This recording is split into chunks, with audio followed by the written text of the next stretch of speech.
नमस्कार, आप देख रहे हैं दूरदर्शन किसान कार्यक्रम कृषि दर्शन में आप सभी का स्वागत है। मैं हूं ज्योत्सना टंडन। कृषि दर्शन एक ऐसा कार्यक्रम है जिसमें हम आपको कृषि जगत से जुड़ी तमाम जानकारियां देते हैं अपने 3 सेगमेंट्स के जरिए, जो कि है विज्ञान और किसान, कृषि स्टार्टअप और फार्मिंग इंडिया। इन तीनों ही सेगमेंट्स में होती हैं कुछ ऐसी खास जानकारियां जो कि आपके लिए काफी लाभदायक साबित हो सकती हैं। तो फिर आइए अपने आज के कृषि दर्शन कार्यक्रम की शुरुआत करते हैं। आइए कार्यक्रम की शुरुआत करते हैं हमारे पहले सेगमेंट विज्ञान और किसान से। किसान भाइयों बहनों, सोयाबीन एक बहुत ही महत्वपूर्ण दलहनी फसल है। इसमें प्रचुर मात्रा में प्रोटीन होने के कारण ये हमारी सेहत के लिए भी काफी लाभकारी होता है। पठारी और पहाड़ी क्षेत्रों के लिए कृषि प्रणाली अनुसंधान केंद्र प्लांडू ने वेजिटेबल सोयाबीन की एक उन्नत किस्म तैयार की है जिसको नाम दिया गया है स्वर्ण वसुंधरा। आइए आज इसी के संबंध में देते हैं आपको कुछ विशेष जानकारियां। स्वर्ण वसुंधरा को दरअसल वाणिज्यिक खेती के लिए तैयार किया गया है।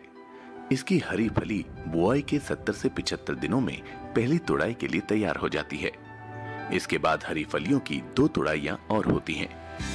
इस किस्म में पचने योग्य प्रोटीन, कार्बोहाइड्रेट, लिपिड और आवश्यक फैटी एसिड के अलावा फास्फोरस, लोहा, कैल्शियम, जस्ता, थियामिन, राइबोफ्लेविन, विटामिन ई, आहार फाइबर और चीनी पाई जाती है।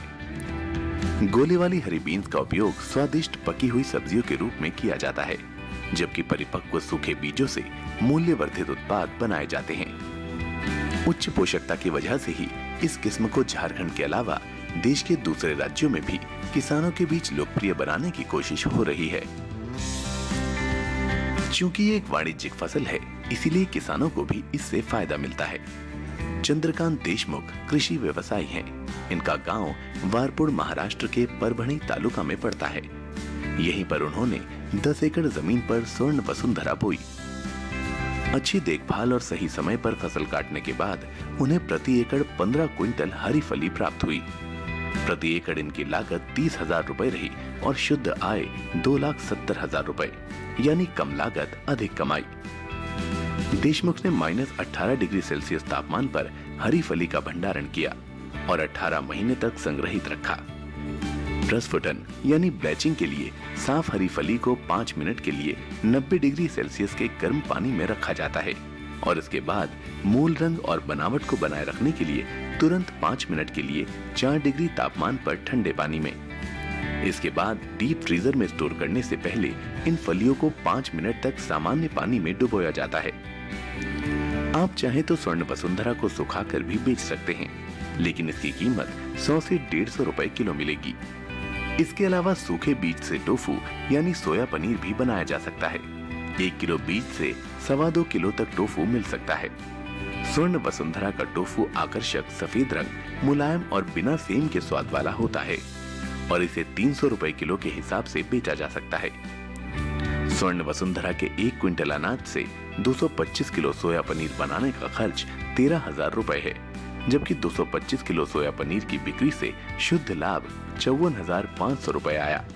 इतना ही नहीं, भुने हुए सोयाबीन का इस्तेमाल उच्च गुणवत्ता वाले सत्तू बनाने में भी किया जा रहा है। स्वर्ण वसुंधरा के अनाज से सोया दही, छेना, गुलाब जामुन की मिठाई और आइसक्रीम जैसे उत्पाद भी तैयार किए जा रहे हैं। तो अभी आपने देखा सेगमेंट विज्ञान और किसान।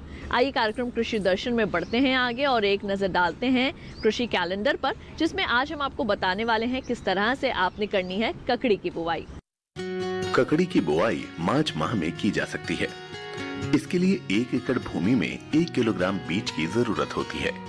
इसे लगभग हर तरह की जमीन में उगाया जा सकता है। एक जगह पर 2-3 बीज बोएं। इसी के साथ ही कार्यक्रम कृषि दर्शन में वक्त हो चला है एक छोटे से ब्रेक का। जल्द लौटेंगे वापस अपने अगले सेगमेंट के साथ। आप देखते रहिए दूरदर्शन किसान।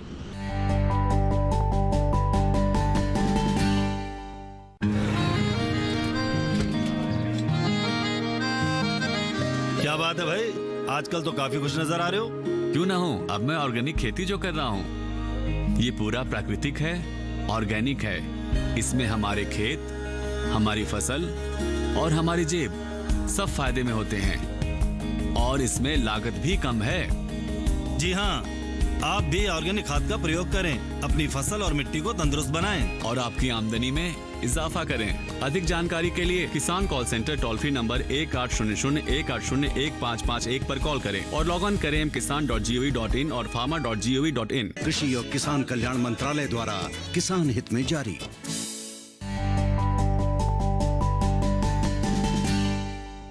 ब्रेक के बाद एक बार फिर आप सभी का स्वागत है कार्यक्रम कृषि दर्शन में। आइए कार्यक्रम में बढ़ते हैं आगे और अब देखते हैं सेगमेंट कृषि स्टार्टअप। किसान भाइयों बहनों, खेती किसानी के क्षेत्र में अपना योगदान देना या फिर कहें सफलता हासिल करना कोई आम बात नहीं है। आइए आज आपकी मुलाकात करवाते हैं एक सफल किसान और एक कृषि विशेषज्ञ श्री बलदेव सिंह ढिल्लो जी से, जिन्होंने कृषि के क्षेत्र और साथ ही साथ प्लांट ब्रीडिंग में अविश्वसनीय कार्य किए हैं, जिसके लिए इन्हें 2019 में पद्मश्री से सम्मानित भी किया गया है। आइए देखते हैं उनके जीवन की ये कहानी। साल 1947 में पंजाब के अमृतसर के गांव दबुर्जी में जन्मे बलदेव सिंह ढिल्लो एक किसान और कृषि वैज्ञानिक हैं। इनकी उम्र 72 वर्ष है। बलदेव सिंह ढिल्लो ने खालसा कॉलेज अमृतसर से कृषि में बीएससी और एमएससी पंजाब कृषि विश्वविद्यालय से स्नातक की पढ़ाई पूरी की थी और इन्होंने भारतीय कृषि अनुसंधान संस्थान नई दिल्ली से डॉक्टरेट की उपाधि प्राप्त की थी। इन्होंने 350 शोध प्रकाशन और कई किताबें प्रकाशित की हैं। वर्तमान में भारत में पंजाब कृषि विश्वविद्यालय के कुलपति हैं।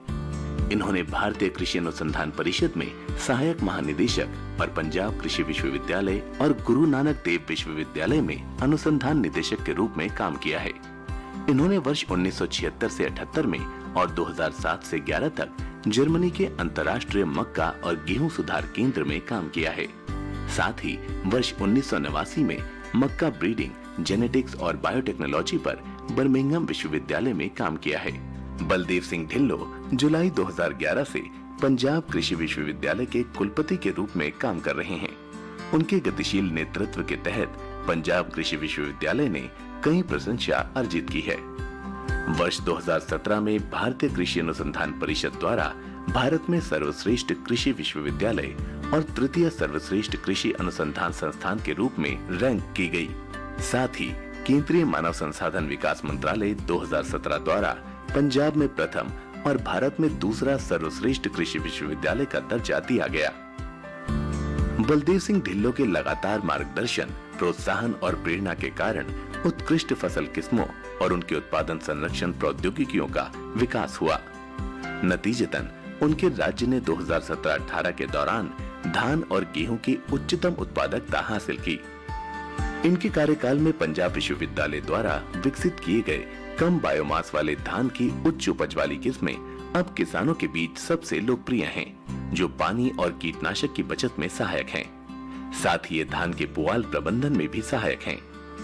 बलदेव सिंह ढिल्लो ने पोषण सुरक्षा, विविधीकरण और मूल्यवर्धन को बढ़ावा देने के लिए जैव उर्वरक गेहूं, बीटी कॉटन और कम बीज वाली किनोवा और वनस्पति संकर किस्मों के विकास में देश का नेतृत्व किया।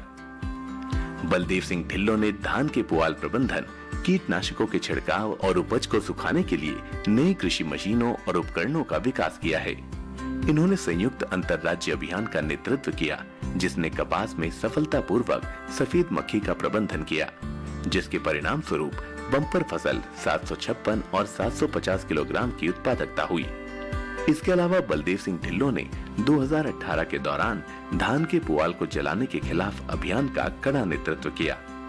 अपनी लगन और कड़ी मेहनत से इन्होंने देश विदेशों में कृषि के नए आयाम बनाए और कृषि के क्षेत्र में कई सारी नई उपलब्धियां भी हासिल की हैं, जो देश के लिए बहुत ही लाभकारी सिद्ध हुई। इनकी जीवनी भविष्य में आने वाले नए युवा किसानों के लिए प्रेरणा स्रोत है। इनके दिखाए हुए रास्ते पर चलकर प्रगतिशील किसान भी अपने लक्ष्य को हासिल कर सकते हैं। कार्यक्रम कृषि दर्शन में वक्त हो चला है एक और छोटे से ब्रेक का। जल्द लौटेंगे वापस अपने अगले सेगमेंट फार्मिंग इंडिया के साथ। आप देखते रहिए दूरदर्शन किसान।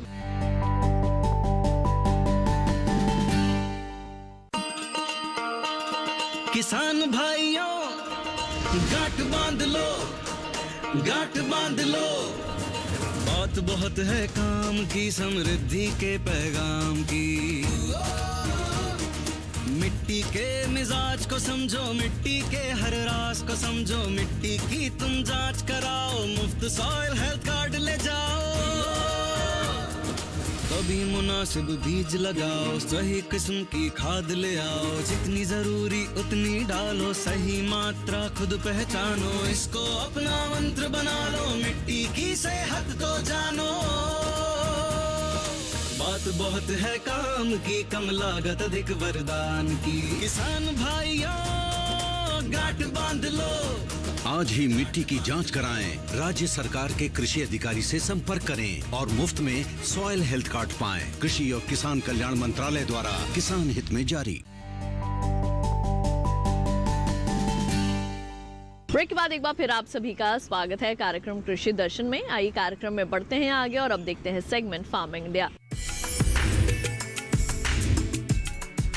जैसे कि हम सभी जानते हैं कि हाल ही में अंतर्राष्ट्रीय महिला दिवस मनाया गया और इसी के उपलक्ष्य में कृषि विज्ञान केंद्र उजवा में भी एक कार्यक्रम का आयोजन किया गया, जिसमें कई सफल महिला किसानों ने शिरकत की। आइए दिखाते हैं इस पर आपको एक स्पेशल रिपोर्ट।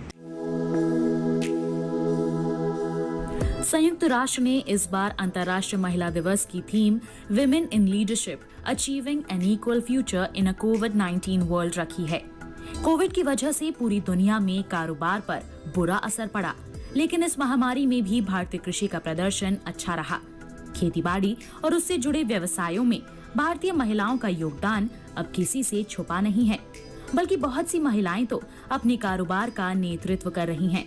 कृषि विज्ञान केंद्र उजवा में मौजूद ये महिलाएं भी महिला दिवस की थीम को चरितार्थ कर रही हैं। कृषि विज्ञान केंद्र ने एक कार्यक्रम आयोजित किया था अंतर्राष्ट्रीय महिला दिवस के उपलक्ष्य में, जिसका जो कि हमारा मुख्य उसका उद्देश्य था कि महिलाओं का सशक्तिकरण हो, बराबरी का दर्जा उन्हें मिले और साथ ही साथ उद्यमिता विकास हो। इन चीज़ों को ध्यान में रखते हुए यह कार्यक्रम कृषि विज्ञान केंद्र में आयोजित किया गया, जिसमें आसपास के गांव से कई महिलाओं ने और कई महिला स्वयंसेवी संस्थाओं से जो हैं महिला हम कहेंगे स्वयं सहायता समूहों जो कृषि विज्ञान केंद्र द्वारा बनाए गए हैं, वहाँ से भी महिलाएं आईं। और इसमें यही नहीं, हमारे जो कृषि विज्ञान केंद्र से प्रशिक्षण लेकर जिन महिलाओं ने अपना काम शुरू किया है, एक उद्यम शुरू किया है, उनको भी बुलाया गया ताकि वो अन्य आई हुई महिलाओं से अपना जो उनका एक्सपीरियंस रहा है कि उन्होंने उद्यमिता विकास कैसे किया, कैसे उनको कठिनाइयों का सामना करना पड़ा और उन्हें सफलता कैसे प्राप्त हुई। महिलाएं कुछ चाहें तो कुछ भी कर सकती हैं, एक ज़रूरत है तो एक तकनीकी ज्ञान की, हिम्मत आगे करने की और आगे एक वो उद्योग शुरू कर सकें और अपने पैरों पर हम जो बात करते हैं सक्षम या सशक्त नारी हमारी तभी होगी जब वो कुछ आगे काम करके बढ़ेगी। तो इसी चीज़ को ध्यान में रखते हुए ये कार्यक्रम यहाँ पे आयोजित किया गया। कृषि विज्ञान केंद्र उजवा के मुखिया डॉक्टर पी.के. गुप्ता ने कृषि क्षेत्र में कृषि विज्ञान केंद्र की भूमिका पर अपने विचार रखे। आजकल महिलाएं केवल घर में न रह करके ही, आप देखिए आकाश में भी हैं, समुद्र के नीचे भी हैं, हर क्षेत्र में हैं। कोई ऐसा क्षेत्र नहीं है जिसमें महिलाएं नहीं हैं। तो महिलाओं के योगदान को हम भुला नहीं सकते। भारतीय कृषि अनुसंधान परिषद नई दिल्ली ने पूरे देश के कृषि विज्ञान केंद्रों को वेबिनार के माध्यम से जोड़ा था, जिसमें ICR, स्टेट एग्रीकल्चर यूनिवर्सिटीज़ और जितने सरकारी संस्थान हैं सभी के निदेशक महानिदेशक जुड़े हुए थे। और कृषि विज्ञान केंद्र उजवा जो दिल्ली में है, यहाँ के एक एम्पायर हैं मिसेस कृष्णा यादव जी, जिन्होंने 2005 में हमारे यहाँ से ट्रेनिंग प्रोग्राम लिया था और उन्होंने अचार बनाना शुरू किया था। तो उनका भी हमारे यहाँ से लाइव प्रोग्राम था, जिसके देश के सभी लगभग 1 लाख लोगों ने, जितने लोग जुड़े थे सभी लोगों ने देखा है।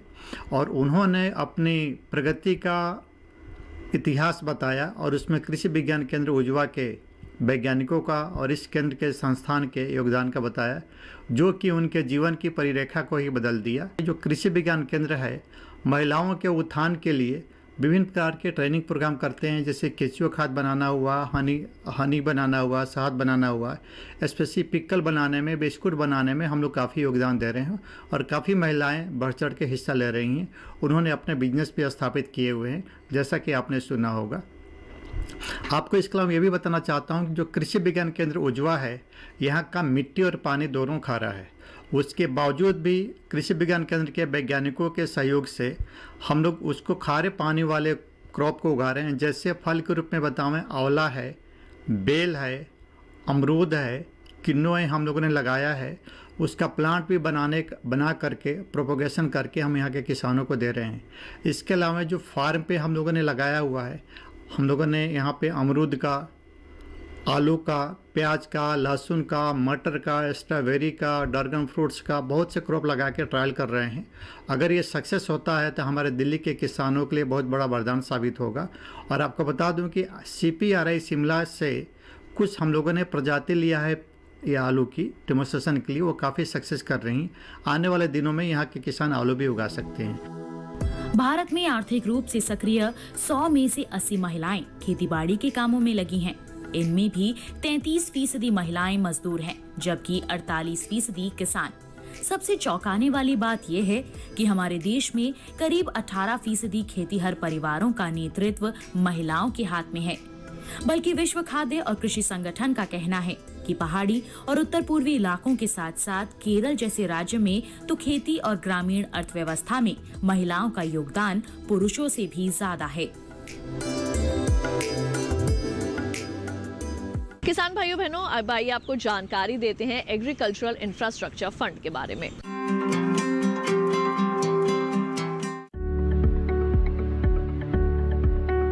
कृषि क्षेत्र को बेहतर बनाने के लिए अवसंरचना यानी बुनियादी ढांचा बहुत ही महत्वपूर्ण है। सरकार कटाई उपरांत प्रबंधन तंत्र को मजबूत कर रही है। इसके लिए लॉकडाउन के दौरान वित्त मंत्री ने 1 लाख करोड़ रुपए के कृषि अवसंरचना कोष का ऐलान किया था। ये रकम बैंकों और वित्तीय संस्थानों के माध्यम से ऋण के तौर पर दी जानी है। आम किसानों के अलावा प्राथमिक कृषि ऋण सोसाइटी, विपणन सहकारिता सोसाइटी, कृषि उत्पादक संगठन, स्वयं सहायता समूह, बहुउद्देशीय सहकारिता सोसाइटी, कृषि उद्यम और स्टार्टअप इसके माध्यम से ऋण ले सकते हैं। 2 करोड़ तक के कर्ज पर ब्याज में 3% तक की छूट का प्रावधान किया गया है। ये योजना फिलहाल 10 साल के लिए है, यानी 2020-21 से 2029-30 तक 1 लाख करोड़ की रकम 4 साल में जारी की जाएगी। पहले साल 10,000 करोड़ रुपए और फिर अगले 3 वित्तीय वर्षों में 30-30 हजार करोड़ रुपए। भारत की 58% जनसंख्या की रोजी रोटी का दारोमदार कृषि और उससे जुड़े व्यवसायों पर है। कटाई उपरांत सही बुनियादी ढांचा न होने की वजह से 15 से 20% उपज बर्बाद हो जाती है, जबकि दूसरे देशों में ये आंकड़ा 5 से 15% है।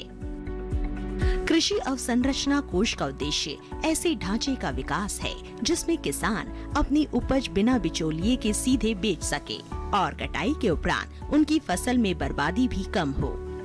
इससे निश्चित तौर पर उनकी आमदनी बढ़ेगी। कृषि अवसंरचना कोष ग्रामीण क्षेत्रों में भंडार गृहों, शीतगृहों, पैक हाउस के निर्माण और उनके विकास के अलावा बाजार व्यवस्था को दुरुस्त करने पर खर्च होना है।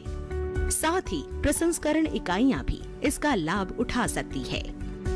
प्रसंस्करण से फसलों का मूल्य वर्धन होगा और भंडार गृहों के निर्माण से किसान को अपनी फसल रोक कर रखने में मदद मिलेगी। फसल को रोकने का फायदा ये होगा कि बाजार में जब भी बेहतर भाव होगा तब वो फसल बेच सकेंगे। आइए कृषि दर्शन कार्यक्रम में बढ़ते हैं आगे। किसान भाइयों बहनों, खेती किसानी से जुड़ी तमाम जानकारियां अब आप अपने मोबाइल में ही हासिल कर सकते हैं। केवल आपने डाउनलोड करना है कृषि रथ मोबाइल ऐप। तो क्या है इस ऐप के अंदर खासियत, आइए दिखाते हैं आपको।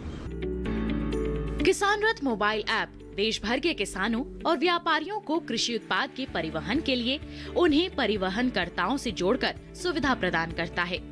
एप्लीकेशन को आसान तरीके से आवश्यक तिथि और स्थान पर परिवहन वाहनों की एक विस्तृत श्रृंखला प्रदान करता है। इसके लिए प्रमुख परिवहन एग्रीगेटर्स और व्यक्तिगत ट्रांसपोर्टरों के साथ इंटरफेस का काम करता है। ऐप ट्रांसपोर्टर्स को अपने वाहनों को पंजीकृत करने और किसानों और व्यापारियों को सेवाएं प्रदान करने के लिए एक सुविधा भी प्रदान करता है। किसान और व्यापारी अपने पोस्ट किए गए कंटेंट की प्रतिक्रियाओं को देख सकते हैं। इसके अलावा सौदे को अंतिम रूप देने के लिए ट्रांसपोर्टरों के साथ बातचीत भी कर सकते हैं।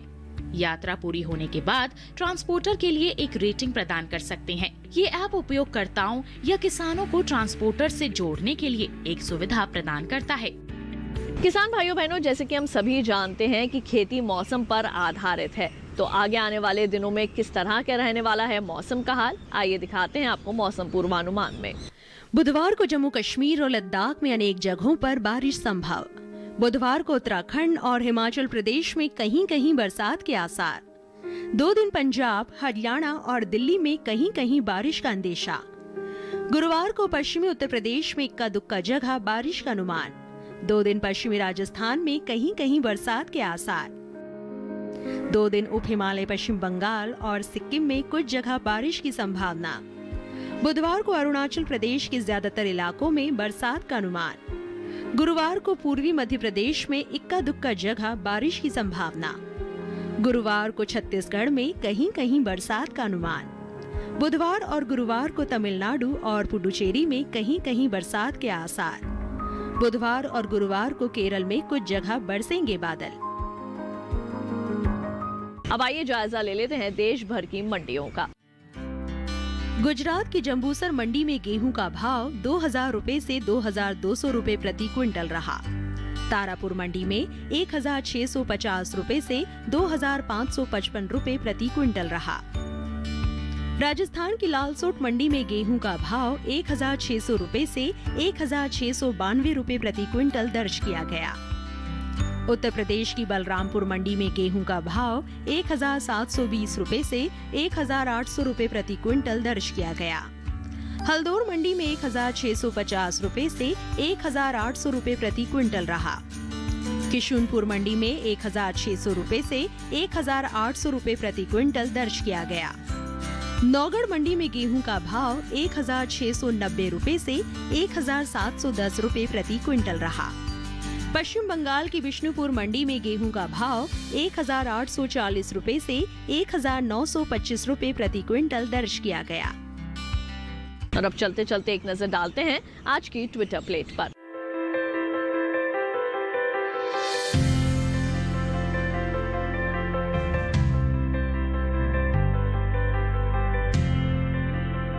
तो किसान भाइयों बहनों, हमारे आज के कृषि दर्शन कार्यक्रम के इस अंक में बस इतना ही। कृषि दर्शन आपका अपना कार्यक्रम है। कार्यक्रम के लिए अगर आप अपने कोई सुझाव देना चाहते हैं तो हमें पत्र लिख सकते हैं। हमारा पता है कृषि दर्शन, कमरा नंबर 58, CPC दूरदर्शन, खिलगांव, नई दिल्ली 110049। ईमेल करना चाहते हैं तो हमारा ईमेल ID है krishidarshanddd@gmail.com। तो आज के लिए केवल इतना ही। मुझे दीजिए इजाजत। आप देखते रहिए दूरदर्शन किसान। नमस्कार।